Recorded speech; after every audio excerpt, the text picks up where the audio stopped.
Praise the lord. దేవుని నామానికి మహిమ కలుగును గాక. దేవుని నామం పేరిట మీకు మీ కుటుంబ సభ్యులందరికీ ప్రభు అయిన యేసుక్రీస్తు నామములో శుభాభివందనములు. Today God's promise.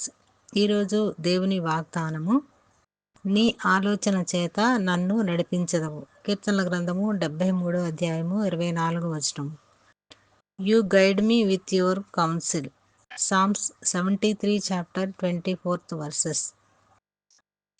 క్రీస్తునందు ప్రియ సహోదరి సహోదరులారా, ఈరోజు వాగ్దానంతో దేవుడు మనతో మాట్లాడుతున్నాడు. ఏంటంటే, మనము లోకానుసారంగా మన ఇష్టంగా బ్రతుకుతూ ఉంటాము, మన ఇష్టమైన ఆలోచనలు చేస్తూ ఉంటాము. కానీ మనం మన ఆలోచనలు, మన సొంత ఆలోచనలతో మనం ప్రయాణం చేసినప్పుడు, పనులు చేసినప్పుడు అవి కొన్ని సందర్భాల్లో నెరవేర్చబడవు. కానీ దేవుని చిత్తంలో, దేవుని చిత్తానుసారంగా, దేవుని ఆలోచన ప్రకారంగా మనము నడిపించబడినట్లయితే మనము విజయము సాధిస్తామన్నమాట. మనము మన ఆలోచన యావత్తు మొత్తాన్ని కూడా దేవునిపైన వేయమని ఆయన మనకి చెప్తా ఉన్నాడు. అందుకని దేవుడు అంటున్నాడు, మీ సొంత ఆలోచనలు కాదు కానీ నా ఆలోచనతో నేను మిమ్మల్ని నడిపిస్తానని ఈ వాగ్దానంతో మనతో మాట్లాడుతున్నాడు. ప్రార్థన.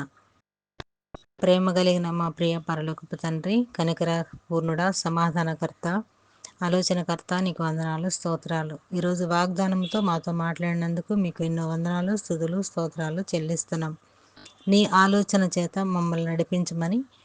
మా ఇష్టం కాదు, మా ఆలోచన కదా కాదు, కానీ మా ఆలోచన అయితే మేము ఓడిపోతాం ప్రభువా, నీ ఆలోచన ద్వారా మేము నడిచినప్పుడు విజయం సాధిస్తామని అటు రీతిగా మమ్మల్ని అందరినీ, ఈ వాగ్దానం వింటున్న వారందరినీ నీ ఆలోచన నడిపించమని యేసుక్రీస్తు నామములో అడిగి వేడుకుంటున్నాము తండ్రి. ఆమేన్.